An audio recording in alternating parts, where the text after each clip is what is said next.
Israel और Iran के बीच यह क्राइसिस दशकों की दुश्मनी और रणनीतिक दुश्मनी का नतीजा है। यह कोई अचानक हुई घटना नहीं है। उनका रिश्ता, जो कभी सावधानी से भरे सहयोग से बना था, सालों से लगातार बिगड़ता गया है, जिसे बदलते हुए अलायंसों और गहरे शक ने आकार दिया है। इस कॉन्फ्लिक्ट की जड़ें बहुत पुरानी हैं, जो मिडिल ईस्ट के बड़े इतिहास में उलझी हुई हैं। सालों से दोनों देशों ने एक शैडो वॉर छेड़ रखी है। मिडिल ईस्ट में गुप्त ऑपरेशंस, साइबर अटैक और प्रॉक्सी लड़ाइयां। ये सीक्रेट टकराव पब्लिक की नजर से दूर, पर्दे के पीछे हुए हैं, लेकिन उनका असर पूरे रीजन में महसूस किया गया है, जिससे सरकारें अस्थिर हो गई हैं और बदले की भावना का एक चक्र चलता रहा है। 1979 की इस्लामिक रेवोल्यूशन ने ईरान को एक थियोक्रेसी में बदल दिया, जिससे उसकी इजराइल विरोधी सोच मजबूत हो गई और दुश्मनी का एक नया चक्र शुरू हो गया। ईरान के पॉलिटिकल लैंडस्केप में इस बड़े बदलाव ने न केवल उसकी फॉरेन पॉलिसी को बदला, बल्कि दशकों के टकराव और अविश्वास की नींव भी रखी। ईरान का हिजबुल्लाह और हमास जैसे ग्रुप्स को सपोर्ट करना और इजराइल के कथित हत्याएं और तोड़फोड़ ने एक कभी न खत्म होने वाली बदले की भावना को हवा दी है। दोनों पक्ष एक दूसरे के एक्शंस को अपने अस्तित्व के लिए खतरा मानते हैं, जिससे हिंसा और बदले की भावना का एक ऐसा चक्र शुरू हो गया है जो खत्म होने का नाम नहीं ले रहा। सीरिया, लेबनान और इराक उनकी कंपटीशन के युद्ध क्षेत्र बन गए हैं, जहां ईरान रीजनल इन्फ्लुएंस चाहता है और इजराइल उसे रोकने के लिए दृढ़ है। इन देशों ने भारी कीमत चुकाई है, क्योंकि उनके इलाकों का इस्तेमाल प्रॉक्सी कॉन्फ्लिक्ट्स और मिलिट्री स्ट्राइक्स के लिए किया जाता है। इस लंबे कॉन्फ्लिक्ट ने लगातार तनाव को नॉर्मल कर दिया है, जिससे खुले युद्ध का खतरा हमेशा बना रहता है। इस रीजन में रहने वाले लोगों के लिए बढ़ते तनाव की पॉसिबिलिटी एक परछाई की तरह है, जो रोजमर्रा की जिंदगी और इंटरनेशनल रिलेशंस को आकार देती है। आज का स्टैंडोनफ एक ऐसी कहानी का ताजा चैप्टर है, जहां हर कदम को अस्तित्व के लिए खतरा माना जाता है। अविश्वास की विरासत दोनों देशों को आगे बढ़ा रही है, यह सुनिश्चित करते हुए कि शांति मुश्किल बनी रहे और स्टेक्स खतरनाक रूप से ऊंचे रहें। ईरान का न्यूक्लियर प्रोग्राम इस मौजूदा क्राइसिस के सेंटर में है, जिसमें यूरेनियम एनरिचमेंट हथियारों के लेवल तक पहुंच रहा है। 2015 की न्यूक्लियर डील के खत्म होने और अमेरिका के बाहर निकलने से ईरान ने अपनी एक्टिविटीज बढ़ा दी, जिससे इजराइल अलर्ट हो गया। इजराइल अब खुले तौर पर एक संभावित हमले की तैयारी कर रहा है। उसे डर है कि ईरान अपनी डिफेंस को फिर से बना रहा है और उसके पास एक्शन लेने का समय कम होता जा रहा है। प्रेसिडेंट ट्रंप के अंडर अमेरिका इजराइल को रोकने और ईरान के साथ बातचीत करने के बीच फंसा हुआ है, लेकिन ओमान में बातचीत रुक गई है। ईरान दबाव में आकर नए एनरिचमेंट साइट्स और अपग्रेड्स की घोषणा कर चुका है, इंटरनेशनल निंदा की परवाह किए बिना। हर पक्ष का बढ़ता तनाव जवाबी कार्रवाई को ट्रिगर करता है, जिससे रीजन सीधे कॉन्फ्लिक्ट की तरफ भी जा रहा है। दुनिया देख रही है कि कैसे खतरा युद्ध में बदल सकता है। रीजन का भविष्य उसके लीडर्स के हाथों में है, ऐसे लोग जिनके फैसले न केवल अपने देशों बल्कि पूरे मिडिल ईस्ट के फ्यूचर को भी आकार देंगे। हर कोई बहुत ज्यादा दबाव और ऊंचे स्टेक्स का सामना कर रहा है।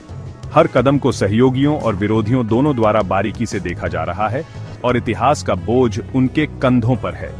इजरायली प्राइम मिनिस्टर नेतन्याहू जोर देते हैं कि न्यूक्लियर ईरान एक अस्तित्व का खतरा है।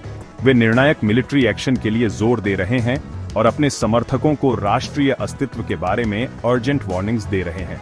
ईरान के प्रेसिडेंट पेजेश्कियन वेस्टर्न डिमांड्स को रिजेक्ट करते हैं, शांतिपूर्ण इरादों का दावा करते हुए, जबकि रेवोल्यूशनरी गार्ड अटैक होने पर बड़े पैमाने पर जवाबी कार्रवाई की कसम खाता है। ईरान की संप्रभुता को किसी भी कीमत पर बचाने का वादा करता है। प्रेसिडेंट ट्रंप, जिन्होंने ओरिजिनल न्यूक्लियर डील को छोड़ दिया था, अब एक टफर एग्रीमेंट चाहते हैं, लेकिन बातचीत के दौरान इजरायली हमले का विरोध करते हैं, एक बड़े कॉन्फ्लिक्ट से बचने की उम्मीद करते हुए, जबकि अमेरिकन लेवरेज बनाए रखते हैं।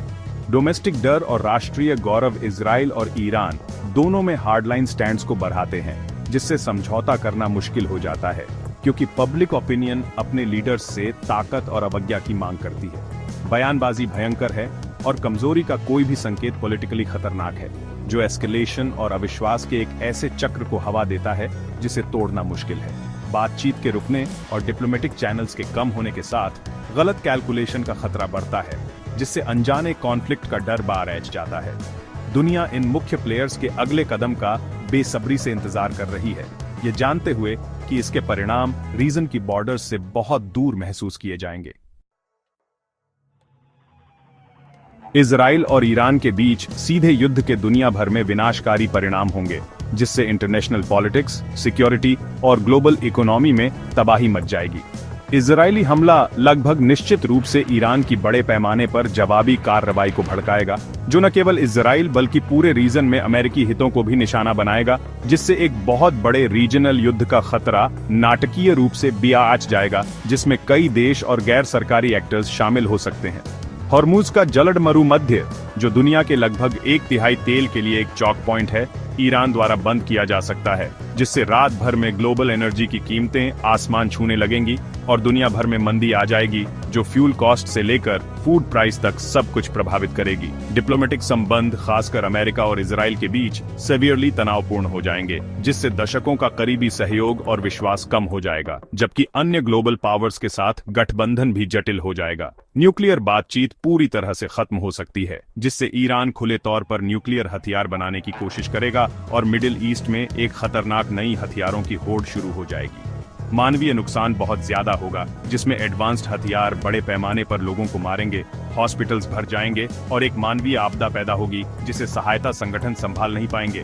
एस्केलेशन का खतरा बहुत ज्यादा है, जो एक सीमित हमले के रूप में शुरू हो सकता है, वह जल्दी से कंट्रोल से बाहर हो सकता है, जिससे अप्रत्याशित परिणामों वाला एक पूर्ण युद्ध हो सकता है।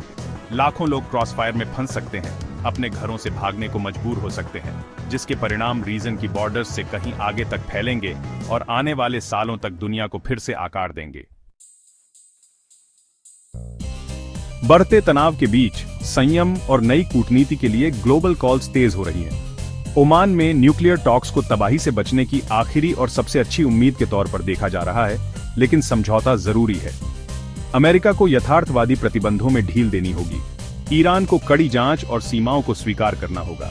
जेरूसलम, तेहरान और वॉशिंगटन में लीडर्स को कड़े विकल्प का सामना करना पड़ रहा है, युद्ध का जोखिम उठाना या एक नाजुक शांति का पीछा करना। स्टेक्स ग्लोबल हैं, इकोनॉमिक क्रैश और बड़े पैमाने पर कैजुअलिटीज या स्टेबिलिटी का एक मौका। जैसे ही जून 2025 शुरू होता है, मिडिल ईस्ट चौराहे पर खड़ा है। आने वाले हफ्तों में यह तय होगा कि युद्ध या शांति जीतती है। दुनिया इंतजार कर रही है, उम्मीद कर रही है कि कारण कॉन्फ्लिक्ट पर जीत हासिल करेगा।